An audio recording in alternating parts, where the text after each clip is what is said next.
Hello friends, super magic રસોઈમાં મિત્રો હું આપનું સ્વાગત કરું છું। આજે હું દહીંના શાકની રેસીપી લઈને આવી છું મિત્રો। તો તમને મારો વિડીયો ગમે તો લાઈક કરજો, શેર કરજો અને સબસ્ક્રાઇબ કરવાનું તો ભૂલતા જ નહીં। ઇન્ગ્રેડિયન્ટ પણ બતાવી દઉં મિત્રો। એમાં મેં 2 કપ દહીં લીધું છે, એકદમ તાજું દહીં લેવાનું છે। અને 1 મીડિયમ સાઈઝનો કાંદો મેં ઝીણો સમાર્યો છે। 1 ટેબલ સ્પૂન મેં લસણ એકદમ ઝીણું બારીક સમાર્યું છે। થોડી એવી ધાણા ભાજી છે અને અડધી ટીસ્પૂન જેવી આપણે ખાંડ લેશું। 2 થી 3 સૂકા મરચા છે, ગરમ મસાલો છે, 1 ઇંચ આદુનો ટુકડો મેં ગ્રેટ કર્યો છે અને રૂટીન મસાલામાં હળદર, ધાણા જીરું, હિંગ, આખું જીરું, રાઈ અને મરચું તીખું છે અને આ કાશ્મીરી મરચું છે અને ઘી લેશું, લીમડાના પાન જોશે। આટલા ઇન્ગ્રેડિયન્ટ આપણે લેશું। તો મિત્રો, તમારી પાસે જો કાંઈ પણ શાક ન હોય અને તમારી પાસે ટાઈમ ન હોય અને ઉતાવળ હોય તો તમે આ શાક એક વખત ચોક્કસ બનાવીને ટ્રાય કરજો। એટલું સ્વાદિષ્ટ થાય છે ને કે આપણે બધા ઘરમાં અઠવાડિયામાં 2 વાર બનાવીને તમે ખાશો એટલું ટેસ્ટી થાય છે અને ટાઈમ પણ જરાય લાગતો નથી। તો હવે આપણે બનાવવાનું ચાલુ કરીએ। હવે આપણે પહેલા તો ગેસ ઓન કરશું અને એમાં આપણે 3 ટેબલ સ્પૂન જેવું 3 થી 4 ટેબલ સ્પૂન જેવું આપણે ઘી નાખશું। તમે તેલમાં પણ વઘાર કરી શકો છો।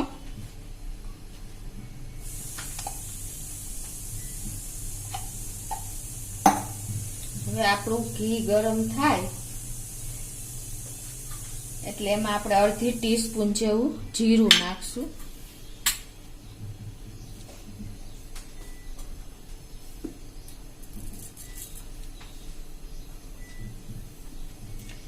અને 1/4 ટીસ્પૂન આપણે ઝીણી રાઈ લેવાની છે, ખાસ નોટ કરજો। અને 2 થી 3 આપણે સૂકા લાલ મરચા નાખશું અને થોડી એવી આપણે હિંગ નાખશું। આ બધું આપણે સરસ મિક્સ કરી લેશું।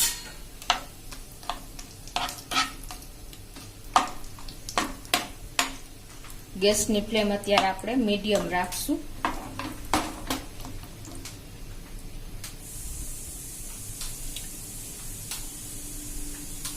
અને હવે એમાં આપણે આ એક મીડિયમ સાઈઝનો મેં કાંદો લીધો છે એ નાખી દેશું।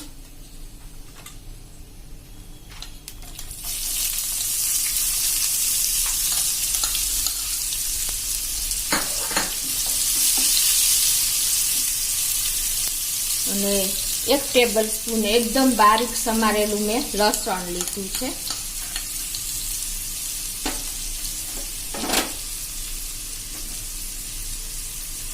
એને આપણે હલકું બ્રાઉન કરશું, બહુ એકદમ વધારે નથી કરવાનું।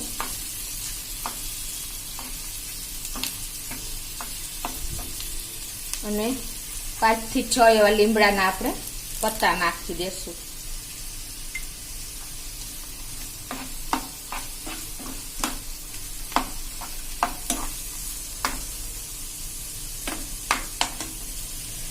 અને 1 ઇંચ આદુનો ટુકડો ગ્રેટ કર્યો છે એ નાખશું।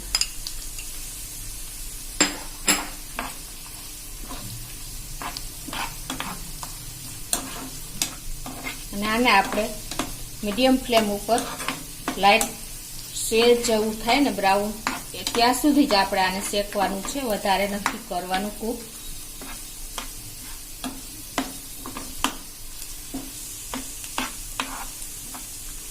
અને અત્યારે ગેસની ફ્લેમ આપણે એકદમ સ્લો કરી નાખશું।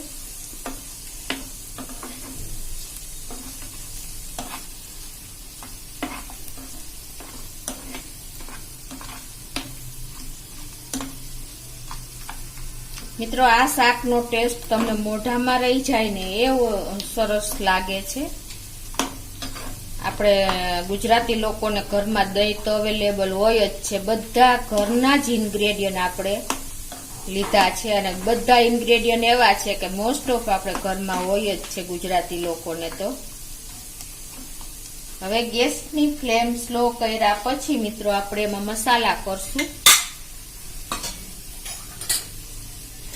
એના માટે હું 1/4 ટીસ્પૂન હળદર નાખું છું અને 1/4 ટીસ્પૂન લાલ તીખું મરચું એટલે કે રેશમ પટ્ટો નાખું છું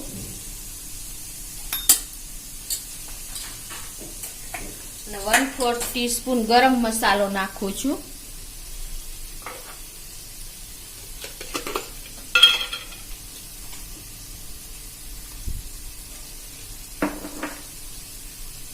અને 1 ટીસ્પૂન જેવું આપણે કાશ્મીરી લાલ મરચું નાખશું. તમે ખાસ આ નોટ કરજો મિત્રો, કેમ કે આપણે બહુ સ્પાઇસી નથી કરવું એટલે મસાલાનું ખાસ નોટ કરજો. નાને આપણે થોડું એવું શેકી લેશું સ્લો ફ્લેમ ઉપર જ. આપણા મસાલા એકદમ ડ્રાય થઈ જાય ને ત્યાં સુધી આપણે આ બધું સરસ શેકશું.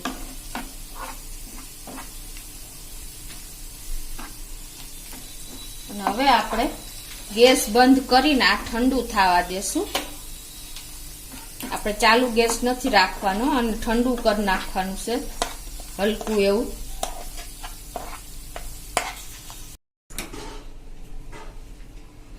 હવે આપણે આ જે દહીં લીધું છે મેં તાજું 2 કપ, એને આપણે આ વિસ્કરથી કે ચમચેથી આમાં હળવું એવું આપણે ઘાટું રહીએ ને એમ જ આવી રીતે મિક્સ કરવાનું છે, વિસ્કર કરવાનું છે.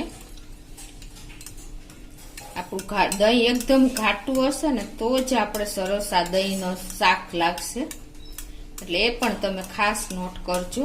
ચમચેથી પણ સરસ વિસ્ક થઈ જાય. જો આવું ઘાટું દહીં આપણે રાખવાનું છે.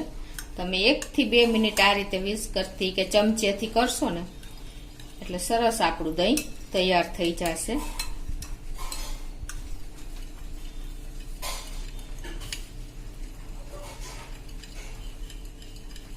અને બહુ પાતળું નથી કરવાનું કે આપણે આમાં પાણી પણ જરા પણ નથી નાખવાનું. આપણું દહીં એકદમ ઘાટું જ રાખવાનું છે.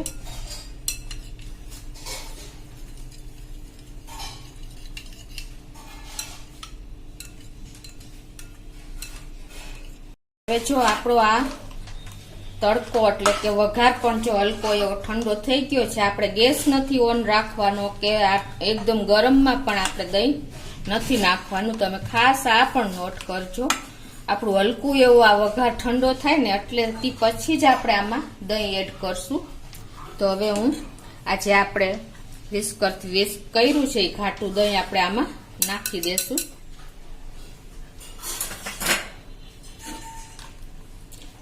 કા તમારે દહીં વઘારમાં નાખવાનું ને કા વઘાર દહીંમાં નાખવાનું, બંને ચાલે, પણ તમારે આ રીતે ઠંડુ થયા પછી જ નાખવાનું છે. મિત્રો તમને ખ્યાલ હોય છે કે આ દહીંનું શાક છે, તો જો ગરમ હશે કે ગેસ ઓન રાખ્યો હશે ને તો તમારું દહીં પાણી થઈ જશે.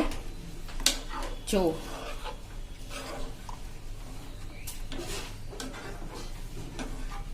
છે ને મિત્રો, આપણું દહીંનું શાક જોઈને ખાવાનું મન થઈ જાય ને એવું સરસ આપણે આ વઘાર થયો છે મસાલા સાથે. અને તમે નોટ પણ કર્યું હશે કે મેં હજી ખાંડ કે મીઠું કાંઈ પણ નથી નાખ્યું. એનું કારણ પણ તમને કહું, જો તમે પહેલા ખાંડ અને મીઠું નાખશો ને તો પણ તમારા દહીંમાં પાણી છૂટશે, એટલે આ પણ તમારે નોટ કરવા જેવી જ વાત છે. હવે આમાં આપણે આટલું કર્યા પછી 1/2 ટીસ્પૂનથી ઓછું આપણે મીઠું નાખશું. તમે તમારા ટેસ્ટ એકોર્ડિંગ નાખી શકો છો.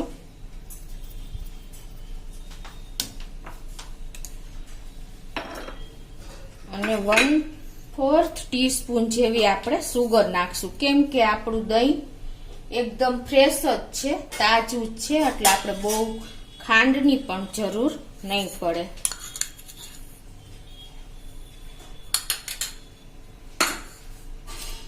અને હવે આ બંને આપણે નાખીને પછી સહેજ મિક્સ કરી લેશું. જો મિત્રો છે ને એકદમ આપણું દહીં ઘાટું, અને જો શાકની કન્સિસ્ટન્સી જોવો દહીંના શાકની. મિત્રો તમને પણ નવાઈ લાગતી છે કે દહીંની તીખારી તો આપણે કરી છે, પણ દહીંનો વઘાર કરીને એનું શાક ક્યારેય નથી બનાવ્યું. તો તમારે કાંઈ પણ શાકનો ઓપ્શન ન હોય ને ત્યારે તમારે આપણે ઘરમાં દહીં તો અવેલેબલ હોય છે, તો તમે ઇઝીલી 2 મિનિટમાં તમે આ શાક તૈયાર કરી શકો છો. હવે લાસ્ટમાં આપણે ધાણા ભાજી થોડી એવી ઝીણી સમારીને નાખી દેશું.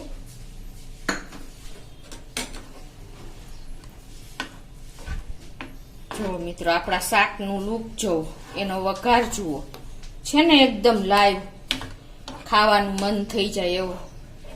તો હવે આપણે આને સર્વ કરી લેશું. તો મિત્રો હવે આપણે એને સર્વ પણ કરી દઈએ.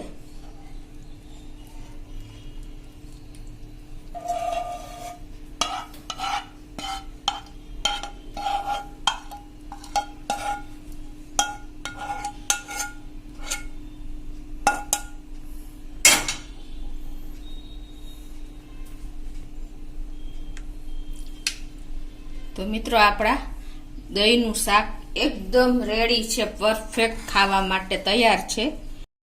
અને બીજું કે આ શાક તમે રોટલી, રોટલા, પરોઠા, થેપલા કોઈ પણ સાથે લઈ શકો છો. અને જો તમને મારો વિડીયો ગમે તો લાઈક કરજો, શેર કરજો અને સબસ્ક્રાઈબ કરવાનું તો ભૂલતા જ નહીં.